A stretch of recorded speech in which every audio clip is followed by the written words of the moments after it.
Bismillahirrahmanirrahim. Assalamualaikum warahmatullahi wabarakatuh. Sugeng pepanggihan malih kalih Bu Ageng ing pasinaon basa Jawi kelas 11 semester satunggal tahun pelajaran 2020-2021 SMA Negeri 1 Kedungreja. Bab 3 menika bab sesorah. Bab 3 itu bab pidato ya, sesorah itu pidato dalam bahasa Jawa. Kompetensi dasar yang harus kita kuasai bersama adalah menelaah teks sesorah dan menulis serta menyajikan teks sesorah. Tujuan pembelajarannya setelah menggali informasi dan lain sebagainya, nanti diharapkan kalian dapat menelaah, menulis dan menyajikan teks sesorah.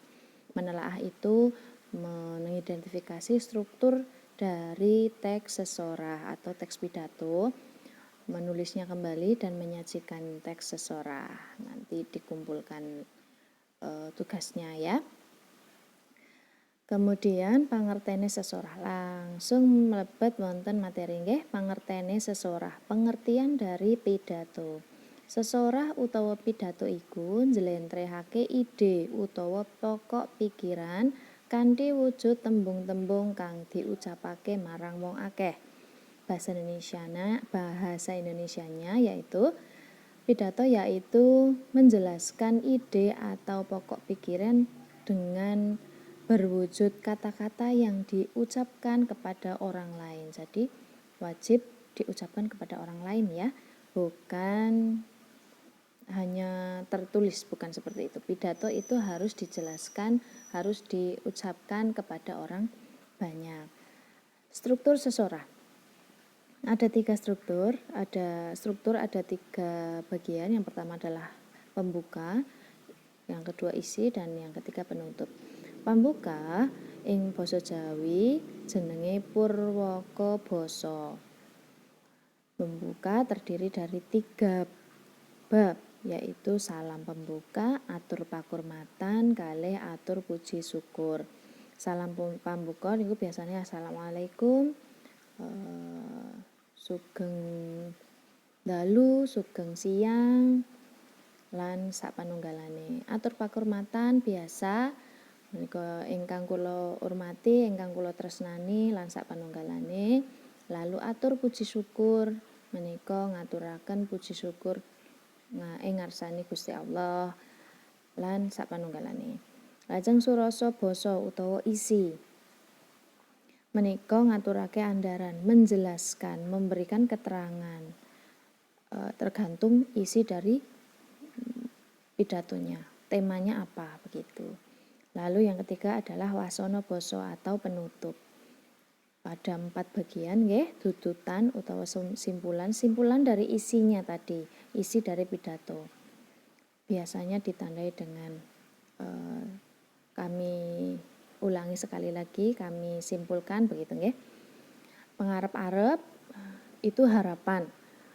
Mugi-mugi, mugiyo lan sapanunggalane itu ciri-ciri dari pangarep-arep.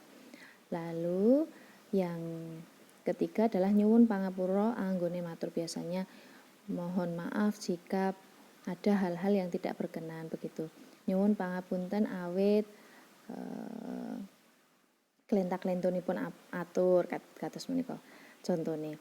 Lajeng salam penutup niku salam assalamualaikum malih. Menika struktur sesorah. Lajeng tujuan sesorah, tujuannya ada 3. Tujuan pidato ada 3. Yang pertama menehi hiburan. Menehi hiburan menika memberikan hiburan. Biasanya ada di acara hajatan. Tujuannya adalah untuk memeriahkan acara agar para yang rawuh, yang datang itu merasa senang dan bahagia begitu. Lalu yang kedua adalah menehi kawruh. Menehi kawruh. Kawruh itu apa ya? Kawruh menika ilmu. Nah, biasanya ini menjelaskan tentang sesuatu hal, sosialisasi, atau mungkin kalian sudah pernah mendengar pidato dari Puskesmas Kedungreja, sosialisasi obat itu ya, obat untuk penambah darah begitu. Itu adalah menehi kawruh. Contoh dari tujuan pidato memberikan pengetahuan. Lalu yang ketiga adalah ajak-ajak. Ini biasanya digunakan untuk kampanye biasanya. Di masa kampanye itu mengajak untuk mencoblos biasanya seperti itu, nggih. Lalu unggah-ungguh ing sesora itu ada 4 hal yang harus dikuasai oleh seorang pemberi pidato atau dalam bahasa Indonesianya orator begitu, nggih. Ada suanten itu suaranya tidak boleh sembarangan ya. Di situ bisa kalian baca harus manis, arum lan gandem. Harus dilatih secara kontinu agar bahasanya dan suaranya itu suaranya itu bagus, enak didengar oleh para pemirsa atau pendengar begitu. Lalu yang kedua solah bawa utawa patrap, sikap contohnya megap-megap kayak di kejar-kejar siapa begitu ya. Lalu tidak boleh istilahnya apa ya bahasa Indonesianya, meniup mikrofon, jangan ya, begitu tidak boleh. Lalu tidak boleh gemeter atau doyong atau garuk-garuk juga tidak boleh. Yang merabawani itu istilahnya berwibawa begitu ya. Lalu yang ketiga busono utawa ageman. Bajunya ya harus sesuai. Tidak boleh seenaknya pakai celana pendek, pakai kaos oblong, itu kurang sopan kalau memang itu suasana umum atau formal. Lalu yang keempat yang terakhir adalah boso. Boso itu bahasanya harus baku, harus baik dan sesuai dengan keadaan. Pidato dalam acara kematian, seorang orator tidak boleh cengengesan, tidak boleh, pokoknya sesuai dengan keadaan begitu. Lalu yang terakhir adalah teknik sesorah.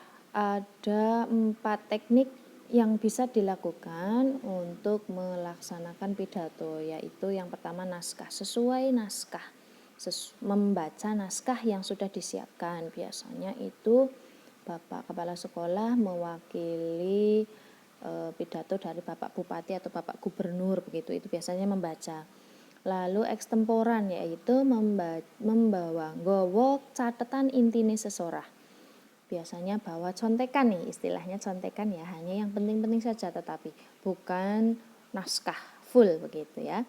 Itu ekstemporan. Yang ketiga adalah apalan, itu menghafalkan dulu yang mau diberikan atau dipidatokan. Dan yang terakhir adalah impromptu, yaitu sesorah yang tidak menggunakan persiapan, istilahnya ditunjuk langsung maju untuk membuat pidato atau membacakan pidato.